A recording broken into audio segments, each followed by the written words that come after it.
Topic है scattering of light.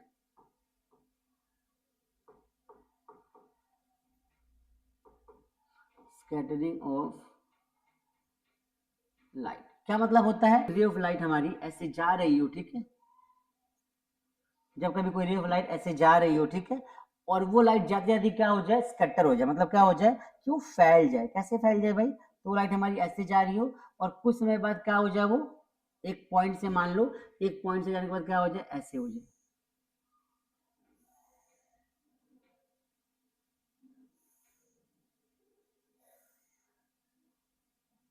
तो इस टाइप के फिनोमेना को हम क्या बोलते हैं? Scattering of light. मतलब क्या हो गया कि लाइट हमारी जा रही थी और रास्ते में उन्हें क्या कर दिया, अपने आप को फैला दिया, स्कैटर कर लिया। This phenomena is called scattering of light. आई बात समझ में? तो scattering of light is called Tyndall effect. Tyndall effect, ठीक है भाई। Scattering of light is called Tyndall effect. तो ये कॉन्सेप्ट क्या कहलाएगा? ये कॉन्सेप्ट कहलाएगा टिंडल इफेक्ट। बात समझ में आ गई भाई? टिंडल इफेक्ट होता है। अब इसका एप्लीकेशन क्या होता है, तो ध्यान से समझो। जब भी कभी रे ऑफ लाइट, मान लीजिए चलो हम व्हाइट लाइट की बात करते हैं। किसकी बात करते हैं? White light. एक रे ऑफ लाइट हमारी जा रही है,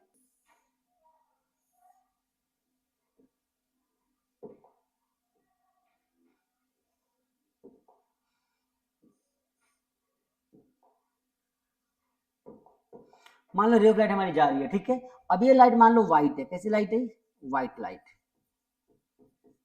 व्हाइट लाइट, ठीक है भाई। व्हाइट लाइट जो होती है, इसमें सातों कलर होते हैं। कौन से कलर होते हैं? सातों कलर।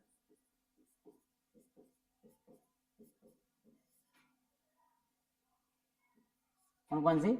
एक होता है रेड, ऑरेंज,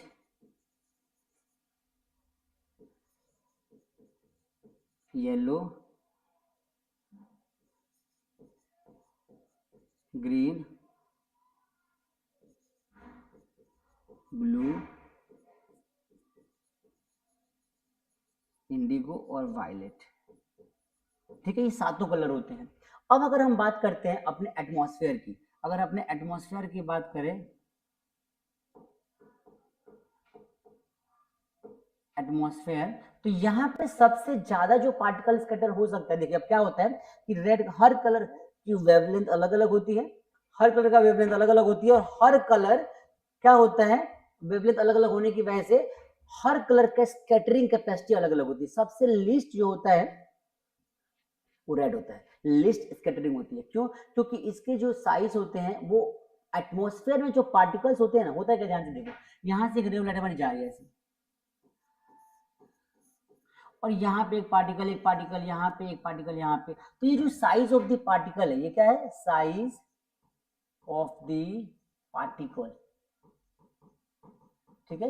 ये size of the particle decide करता है कि कौन सी लाइट स्कैटर होगी, कौन सी नहीं होगी। क्यों? क्योंकि जो लाइट हमारी जा रही है उसके वेवलेंथ के कंपैटिबल जिस पार्टिकल का साइज होगा ना, वही लाइट सबसे ज्यादा स्कैटर होगी। और इस तरीके से हमारे एटमॉस्फेयर में जो सबसे ज्यादा रेलेवेंट साइज है पार्टिकल का, पार्टिकल का व्हाइट लाइट में से, वो ब्लू के अकॉर्डिंग है। किसके है? ब्लू के। जो ब्लू कलर है, blue,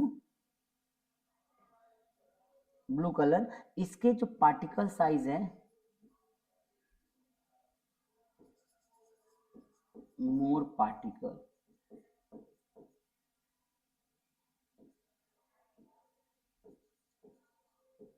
which can scatter, more particle which can scatter the beam of light, beam of light। आई बात समझ में? इसीलिए क्लियर स्काई सेम्स ब्लू। इसीलिए क्या होता है, क्लियर, मतलब जो क्लियर स्काई होता है कैसे दिखाई देता है? ब्लू।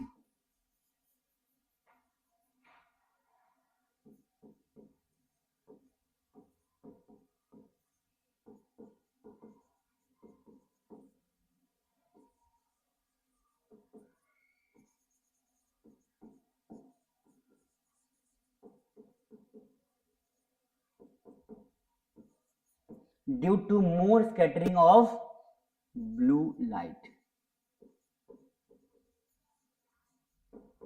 आई बात समझ में?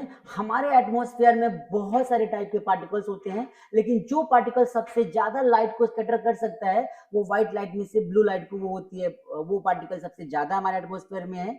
हमारे एटमॉस्फेयर में उस पार्टिकल का साइज सबसे ज्यादा है जो पार्टिकल का साइज ब्लू कलर की वेवलेंथ को मैच करता है, उसको ज्यादा स्कैटर कर सकता है, and that is the reason behind clear sky seems to be blue. आसमान ब्लू दिखाई क्यों देता है? कुछ लोग को भ्रम होता है कि पानी के रिफ्लेक्शन की वजह से, ऐसा कुछ नहीं है, सिर्फ और सिर्फ ब्लू लाइट का स्कैटरिंग ज्यादा होता है, टिंडल इफेक्ट की वजह से ऐसा होता है। It's a scientific reason. Clear सभी को भाई?